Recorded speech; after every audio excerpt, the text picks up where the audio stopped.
Welcome everybody to the Channel Vision Magazine webinar featuring American Tower and joined by Nextlink Internet. They want to share with you how to accelerate rural broadband deployments.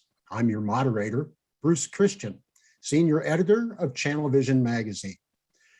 Our presenters are Fran Finnegan, Vice President of Vertical Markets for American Tower, and Bill Baker, CEO of Nextlink Internet. Welcome to you both. With that, let me turn it over to Fran. Thanks a lot, Bruce. My name is Fran Finnegan. My role here at American Tower is I'm Vice President of Vertical Markets.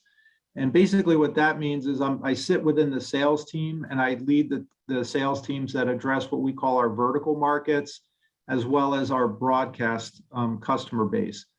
I've been with American Tower for 11 years. I've got about 30 years of overall telecom industry experience. A lot of it was with OEMs. And I'm really excited to be here today. And I want to thank Bill Baker for joining. He's been a great partner to work with. Bill, as Bruce mentioned, is the CEO of Nextlink Internet. And Bill, I'll let you kind of introduce yourself and say a little bit more about your background. Sure, appreciate that, Fran.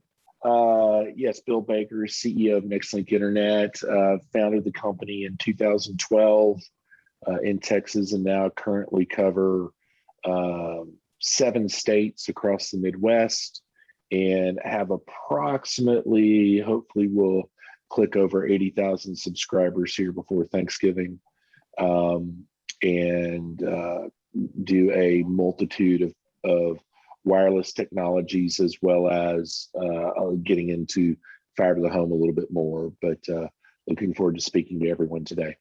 All right, so let me tell you a little bit more about American Tower. I think many of you may know somewhat a little bit about American Tower, but we're founded in 1995. We are a real estate investment trust, or REIT. We have about 214,000 towers globally, which is a pretty large number. In the U.S. specifically, we are the largest independent and owner and operator of towers with 43,000 towers. And the one thing for this particular group that I want to highlight, of those 43,000 towers, and it's very germane to the idea of a rural rollout, we have over 60% of our towers are located in rural or suburban areas. And then of those, 80% of those are higher than 150 feet, and 70% of them have fiber either on our sites or near net. That's going to be an important aspect, and we'll get into that a little bit later. Specific to WISP customers and rural customers within our vertical markets team, we have dedicated teams of people who know the WISP business really well. They understand the challenges and the tribulations that you guys have to deal with. They're dedicated. They can get you through the process very easily within American Tower. We have a customized program that's developed for you guys. It's called our 4WISP program. It gives us a lot of flexibility to structure commercial arrangements to meet just about everybody's unique situation. Everybody's a little bit different in what they're trying to get accomplished. And then as far as our industry experience, we've had this program in place for over 10 years, and we have over 500 WISP customers today across the U.S. And some of those range from just a couple sites here and there to much larger partnerships like we have with Nextlink Internet. And with that, I'd like to kind of talk about the deal that we signed with Nextlink. Back in January of 2021, we signed what I think is a pretty landmark agreement with Nextlink to help them really do a dramatic expansion of their operation as a result of them winning a significant amount of CAF II and RDOF money. The agreement that we signed with them allowed Nextlink to get on over 1,000 sites, which they are planning to do over multiple years across their 11-state territory. And really, this is going to be a great program overall to roll out broadband across rural America. And Bill, why don't you kind of describe from your perspective what that deal means and how is it supporting kind of what you're looking to do right now with all of the expansion plans that you have? Absolutely, Fran. We have certainly within the federal funding programs in which we've participated and we're receiving funds, we're on the clock, so to speak. So we've got to get quite a bit of work done. 3, 4, 5, 6 years sounds like a long time until you look at what needs to be accomplished. And really that's what drove us to American Tower to discuss with them, how we can work together. When you're looking at a substantial rollout, and whether you're sort of looking at government funding or just doing it with your own capital, one of the critical elements that American Tower brought to us, and we do build a lot of our own towers in rural areas, but what American Tower brought to us that we really couldn't replicate, and that was obviously power on site at all of these towers, which can be challenging in a rural environment to get your tower powered up with the electric utility provider in the area. And to Fran's earlier point, having fiber, if not on net, maybe near net, at a very high percentage of those towers. So we really look at our build and in our discussions with American Tower and look at those, over 1,000 towers that we have with American Tower as our quick to market, as well as a tremendous amount of those towers are fiber pops for us that we leverage, which then becomes a dynamic that we have loading on American Tower's sites that is much greater typically than we would on, say, something we would build, because there are just so many of them are fiber pops. And so we are able to get pretty creative in how we structured that contract in terms of loading and whether it was a fiber side or not a fiber side, and having different loading levels at different tower sites. And really, and it was a two-way conversation. I mean, because obviously ATC is trying to place carriers on those towers as well. So in working with them to meet our needs, but still giving them the flexibility to meet their carrier requirements, we were able to really work out something that was a win-win for everybody. Yeah, couldn't agree more, Bill. We wanted to talk a little bit about, some of the challenges that, Bill had, but also, probably a lot of other WISPs are going to have as they're looking to accelerate and do something similar to what Bill is doing, which is a pretty significant expansion of their network footprint, their operations. Bill is adding offices in a lot of new states. He's expanding his operation pretty tremendously, and of course the site count. So what we'd like to kind of shift gears now is walk through a couple of what we think are some of the more critical challenges, and then how we work with Bill to address those. So the first one is evaluating your network options. So we talked about fiber a little bit, and we all know fiber is an important piece of any kind of a network architecture that's out there, including fixed wireless. The real rub is really the access to the home. So fiber can only take you so far in one of these rural rollouts. And then you basically have to make that breakpoint analysis to figure out, how can I balance the performance of fiber and the reliability of fiber with having to cover a bunch of areas that are not cost effective to cover with fiber, and meet my timelines and the shot clocks that are set up by the federal government to build out and cover a certain amount of pops within a certain amount of times. There's a natural balancing point that you have to kind of find. Fixed wireless, as many of you probably know, it really is a great solution to connect a lot of homes that are difficult to connect with fiber. In most cases, a WISP right out of the gate can get 100 megabits, 125 kind of performance in rural areas, which is going to be sufficient for 99% of the customers that you're going to be servicing. And then if you need higher speeds than that, you can add and augment that equipment with a little bit more.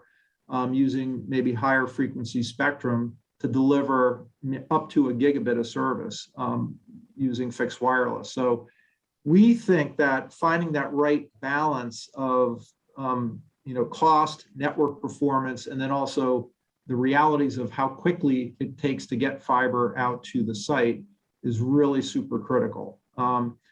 As is kind of indicated in this slide here, most rural sites, urban sites, are about $1,100 per connected house of cost, and then that could go up by as much as 5 times, up to $6,000 in some of these rural areas. So there's a natural point at which this can all be balanced.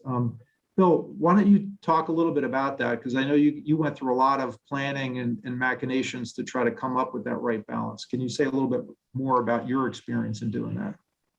Yeah, I mean, obviously, wireless technology is evolving very quickly. You're going to have 6 gigahertz coming out in 2022. That's going to provide, substantially higher speed plans, up to a gig, depending on distance.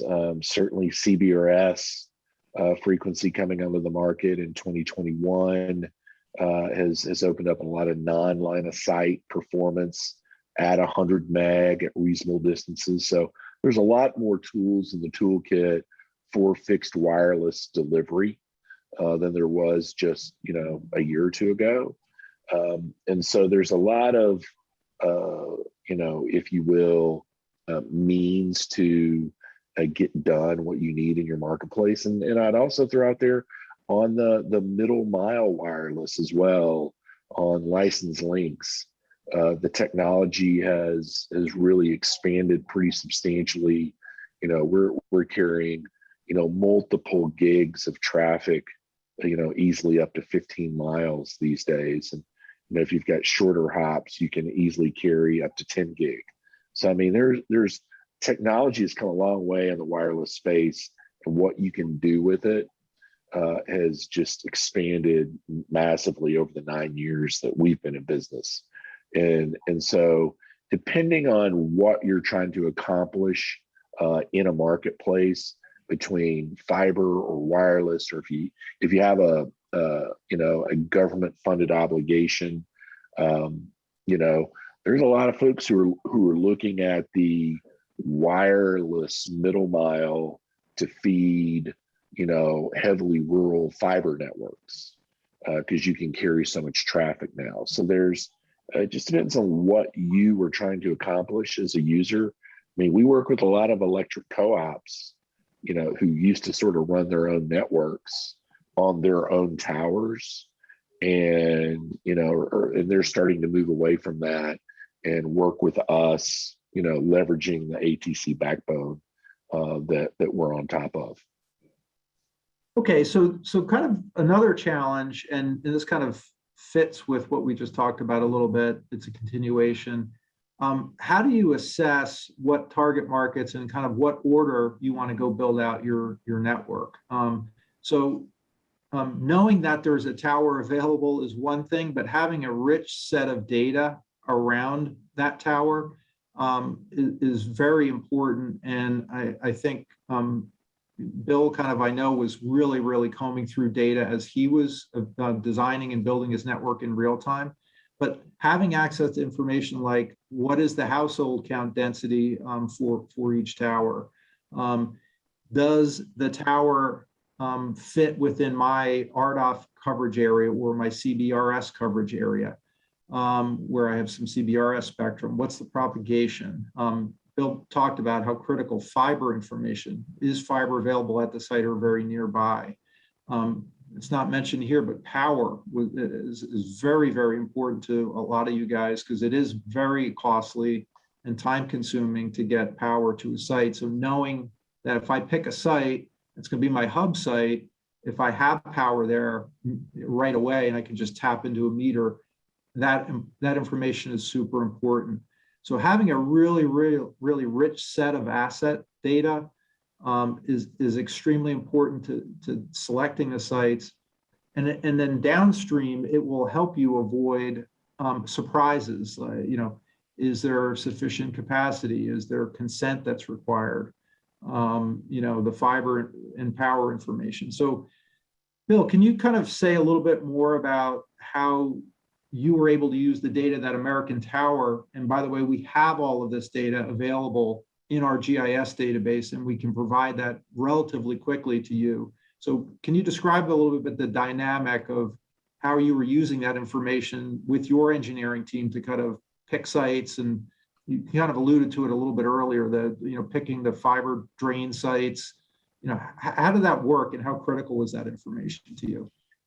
Yeah, I mean, it was tremendously important. I think we ultimately started off with, what I'd call a broader data set of, close to 5,000 towers that were potentially interesting to us based on their just broad location. And then as we started whittling down how tall is the tower? Does it have fiber? All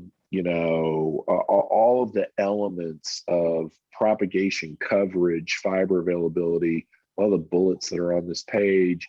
Then we started, getting to the ones that were the most valuable for us, that created the most, if you will, speed to market, the most value for our network. And that's sort of how we whittled down from 5,000 to 1,000. But we intimately knew that ultimate subset. So literally when we signed the lease for the 1,000 tower commitment, I mean, we pretty much knew with a high degree of confidence, there will probably be some sites that we change our mind on because we weren't locked in. But we pretty much knew, 900 or 950 of those sites, we're super confident those are the ones that we're ultimately going to go on. We had worked those out with you. We knew they were available. We knew which ones had fiber. We knew who the fiber vendors were. I mean, there was a lot of knowledge that went in that ultimately when we were locking into that tower commitment, I mean, we knew what we were getting, where we were getting it, and had a little bit of flexibility for knowing that, certain sometimes just facts and circumstances change, and you decide you don't want to be on this tower, you want to be on the tower 5 miles to the east for some other reason. And so there was all those elements really came together to make us very knowledgeable, as well as have a flexible arrangement with ATC.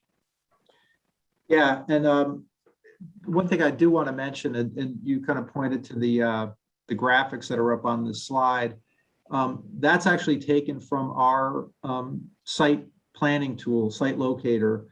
We were able to take all of the known CBRS license winner information, and then also who won the RDOF awards and what areas they were in.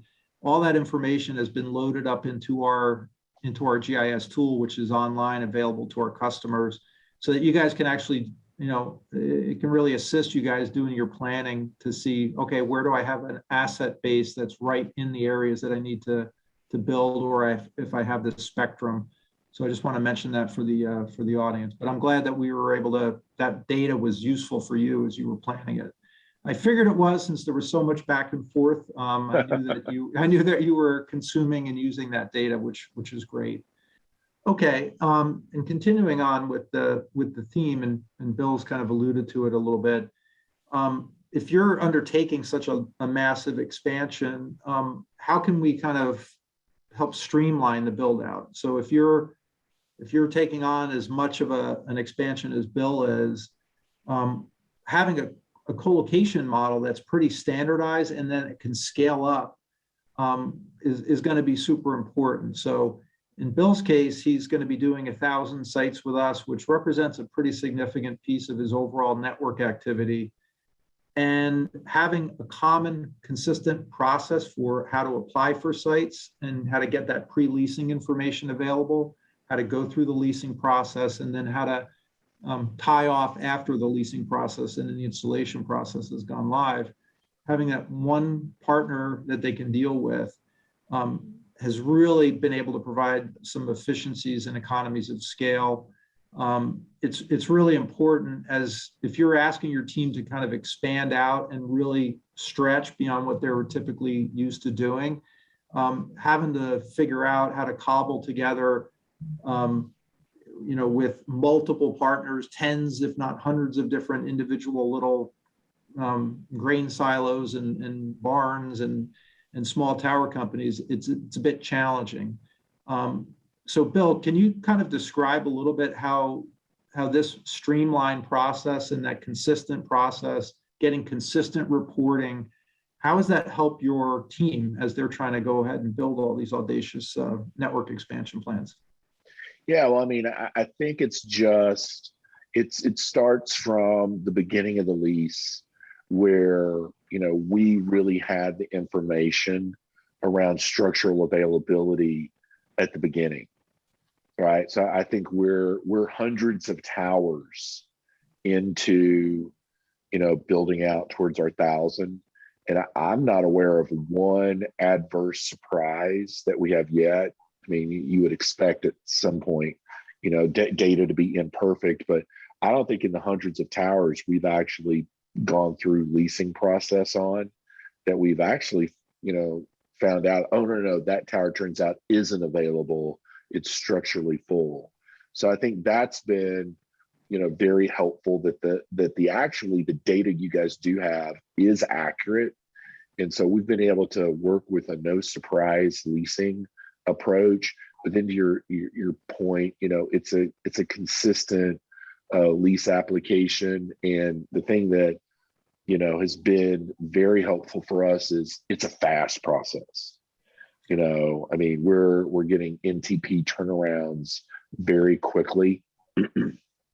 And then we've got, the way our lease is structured is there's some flexibility between NTP and when the rent starts, to allow us, some reasonable flexibility when you're trying to move so many pieces at once in the field around getting that tower loaded, functional, and actually generating revenue or being a productive piece of your network. So I think, all those elements come together to just make, as the headline says, streamline your build out. It just makes everything easier and move quicker without disruption. Yeah, I can confirm that we've seen an awful lot of Nextlink volume pushing through this year. I'm glad to hear that you're not really seeing any downstream benefits, and that the data has proven to be accurate. How about reporting? Does your team benefit from getting sort of crystallized reports that show the status rolled up and then down to a site level, all of the status of their projects? Are you guys using that capability which we provide?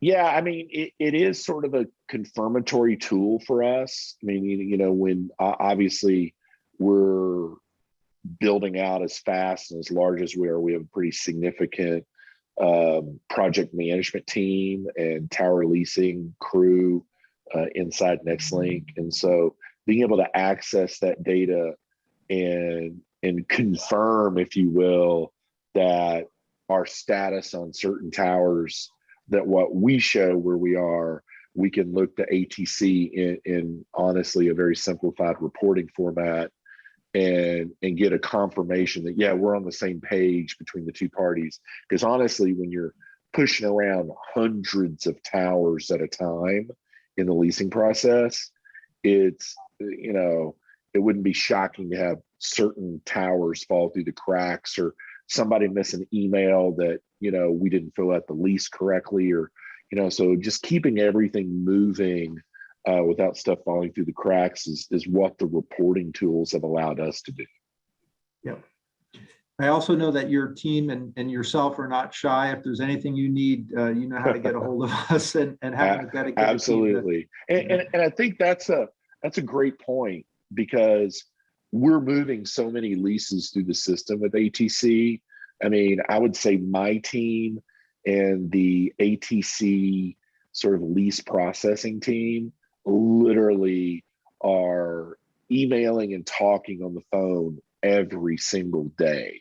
And so they're just, it's just because there's always something, unusual going on. That's typical, in the tower world, and just quickly working through that issue. So we find things don't bog down.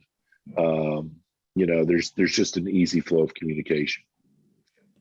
Yeah, and as you mentioned, I mean, I know that because you're building in such rural areas, you are going to certain areas where there are no commercial structures available. Even we don't have anything. And so you need to have your team focused on making sure that you can get something in place in those areas, and then you're not as worried about what's going on with our site. So I'm hoping that allows you to extend your team without having to add tons and tons of additional resources, so that, Right. Well, and you mentioned what I'd call other vertical assets like water towers and grain silos, and what I call all the alternative structures out there that people use, and we're certainly on a tremendous amount of those.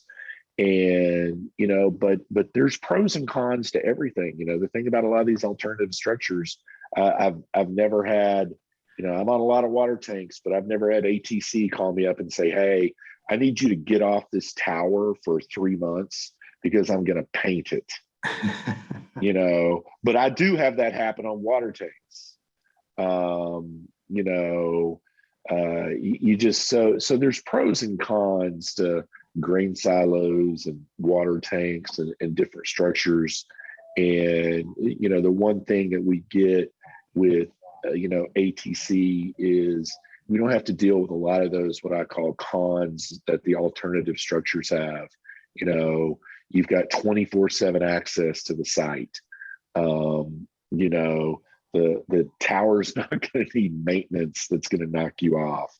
There's a lot of consistency to working with ATC. There was just an anecdotal story I'll share. There was another customer who had one of their hub drain sites on one of those alternate structures that collapsed, and it took down a huge part of their overall network. They're in the process right now of proactively identifying those alternative structures, and they're trying to get them onto our tower assets, just to avoid that in the future. That was so painful for them to have to go through that. We were able to get them up on one of our structures, sort of in a temp installation, but it does happen, and it's painful when it happens. Oh, absolutely. I mean, we even, in a structure that we built, it was a guide tower out in a highly rural area. And it was going to be a fiber pop for us. And we literally had to bring in the fiber down the highway and then onto this property, a good bit from the road. And, just our luck, the fiber company who was bringing it in, their backhaul swung the arm through the guy wire, right as it was, hitting the ground, right above the ground, and took down a 200-foot tower. And luckily, they didn't bring it down on them. But I'm just like, are you kidding me? That's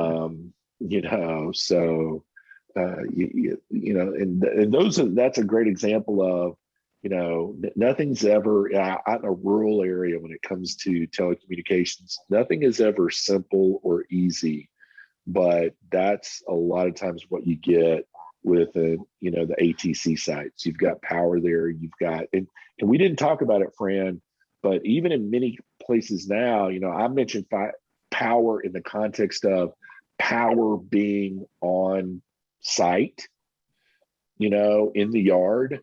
But, many of the locations as well, you guys have your own power meter bank that's already pre-set up, and you guys are providing power and backup power at some sites, which is an additional option.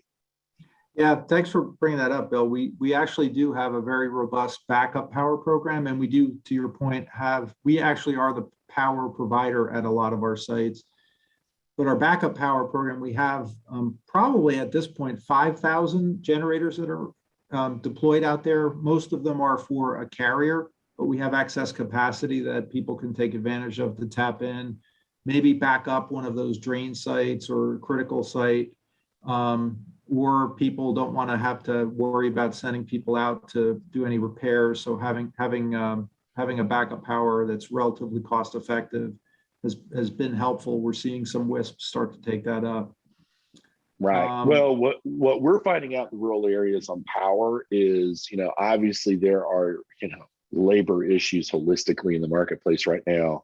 And, having power available through ATC is a very interesting option, because even if power's in the yard and you need the power company, the utility company to come out and set a meter these days, they're all hamstrung on labor like a lot of folks are. We're finding in rural areas, it can be months before you can get a utility to come out and set a new meter because they just can't keep up. So, being able to tap the ATC power almost instantaneously when you're setting up your cabinet in the yard is tremendously valuable to us. Yeah, the one other thing I'll mention is with a lot of the wildfires that have been going out on the West Coast, there are a lot of the utility providers are really having a hard time getting new power lines run out to sites, understandably. So again, back to that data, selecting a site and knowing what's there and what isn't there is super important. And then another aspect of the data accuracy I just wanted to highlight is we have a drone program that's pretty mature at this point, where our field operations team have been flying all of our assets and digitizing exactly what's on the towers, and they're collecting a whole lot of information, which is getting loaded into our asset data tools. So it's getting more and more accurate, by use of technologies like our drone program. So we're realizing how important that site information is, and we're doing everything we can to make sure that we're capturing everything and digitizing it, making it available where appropriate. We talked about the 3 challenges and considerations. The evaluating that right mix of hybrid fiber and fixed wireless is really important. Having information available to be able to do the right blend is super important. And then knowing what you're going to have on the site is important from the follow-through point of view and execution to make sure you're not running into challenges down the road. And then having a partner who can kind of scale up to support in a consistent way across a large area is super important. We feel like we've got all of that, and we discussed that today about how a partner like American Tower can help you guys as you're really growing out and building out your rural network. There's going to be more federal money that's going to be getting piped in over time with some of these new bills. There's already a lot of money out there. So, as you guys are scaling up, we're a good scale partner, and we think we can really support any WISP that's looking to do this. So with that, Bruce, I think we're probably going to open it up to Q&A. Is that right? Yes, we are. But first, do you want to let everyone know how they can get a hold of you? Yeah, you can send email requests into leasing@americantower.com or americantower.com/market analysis. At 1G speeds, are they symmetrical, or does it shorten the range? Yeah, I mean, if you're doing wireless, certainly what you're doing with your download and upload, it impacts your range. So yes, that does shorten your range if you're trying to do symmetrical. But honestly, we don't see in the marketplace anyone with a actual meaningful desire for symmetrical use. Okay. That's more of a lobbying issue by the fiber guys.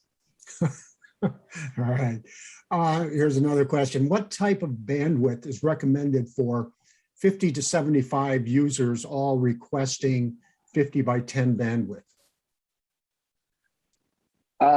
If you're talking about middle mile, I mean, it really comes down to, in terms of the feed to the tower, it really just comes down to what's your what is the usage pattern by your customer base?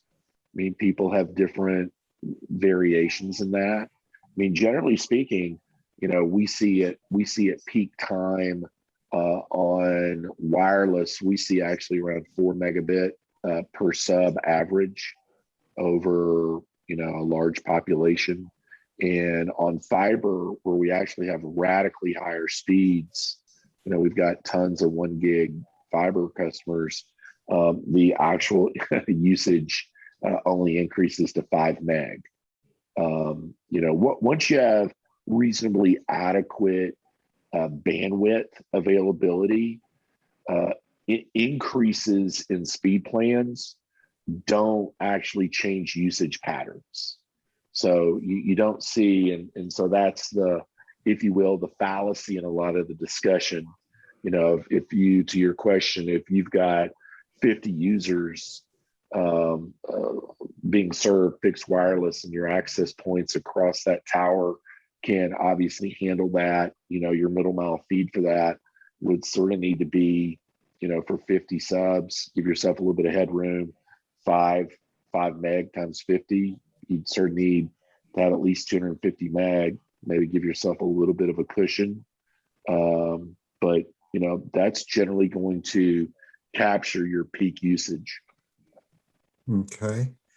We have an attendee who checked out the Nextlink site, and he says that it shows 6 states, not 11. Wants to know what the other states are. Yes, we're currently in 7 states. We sometimes ignore our small presence in South Dakota. So we're currently operating in Texas, Oklahoma, Kansas, Nebraska, South Dakota, Iowa, and Illinois are the current 7 states of operation. And we have additional RDOF provisional obligation in the other additional, that's the variance. So we'll be expanding once we get our final RDOF approval, knock on wood here shortly. We'll be expanding into Wyoming, Minnesota, Wisconsin, Indiana, and Louisiana. And that's what gets you to the additional number of states. Okay. Here's a question, wants to know, what is your partner selection process for the build out and service of these projects? Partner selection process. Well, I think you're meaning in the execution of the build out. And we at Nextlink do probably 95% of our build outs with internal personnel. So, I currently, as we discussed, I either lease or build towers. So I've got tower construction crews that build out in highly rural areas, across our footprint, about a tower a day. And then I also have all the tower climbing guys that then equip those towers. I mean, a tower is a tower to the equipping guys. So whether it's a tower we built or an ATC tower we've leased, I've got a pretty substantial crew of personnel building out towers as well. So, and we do all of our own fiber as well. We're fibering up numerous communities right now in Texas and Nebraska. So I guess my answer is I sort of don't have a partner selection process. I guess that's the punchline for that one. Okay, all right. We've got time for a couple more questions. Here's one. Most of the current government grants are for wired services. Is there a reason for that, or are you aware of some grants that would apply here? The grants vary that are out in the marketplace. You've got USDA, you've got FCC, and now you've got a tremendous amount of ARPA money flowing around the individual states. We've got the infrastructure bill that's about to unleash, billions of dollars in broadband funding, and that will predominantly flow down to the state level. So it really just comes down to, predominantly the state viewpoint on how they want to use their broadband subsidies and funds that they've received. Some states are much more technology neutral, to where they're looking at, wireless and fiber. Some states are maybe a little bit fiber centric, and they don't want to put money into wireless broadband subsidies. So it varies by state. Different states have different treatments for other program winners. So we've certainly won obligations or subsidies and grants that were almost exclusively wireless. We've also won some that are a hybrid of wireless and fiber, and we've proposed on some even that we lost that were exclusive fiber build outs. So you really see all of the above. And even I think when we see the massive infrastructure funds flow through, some of that will be going out for wireless projects. I don't anticipate you cannot fiber up the entirety of the highly rural markets in fiber. Even the 50 or $60 billion that comes out of the infrastructure bill isn't enough money to accomplish that. So, we'll see how the states look at things in 2022 and those funds actually flow. Okay, great.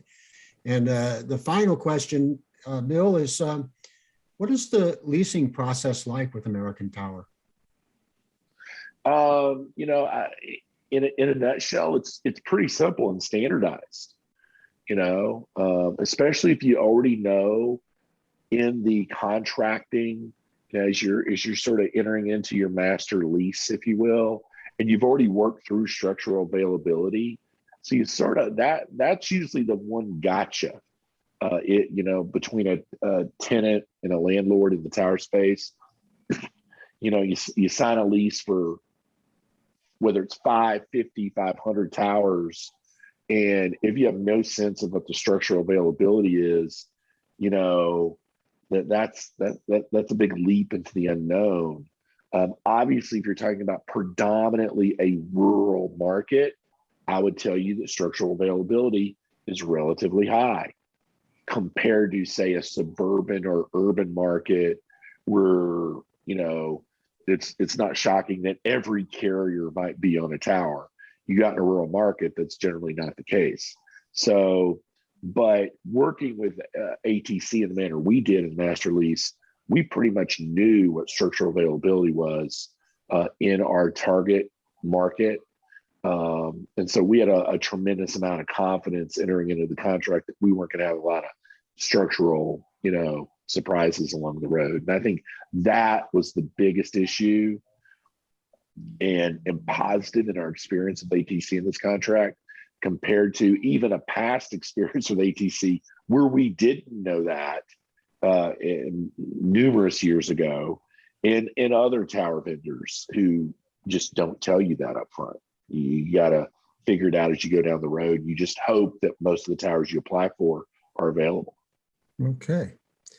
With that, I think we're going to wrap up today's webinar. I want to thank Fran Finnegan, the Vice President of Vertical Markets for American Tower, and Bill Baker, the CEO of Nextlink Internet. Thank you both, gentlemen. Thanks, everybody, for attending.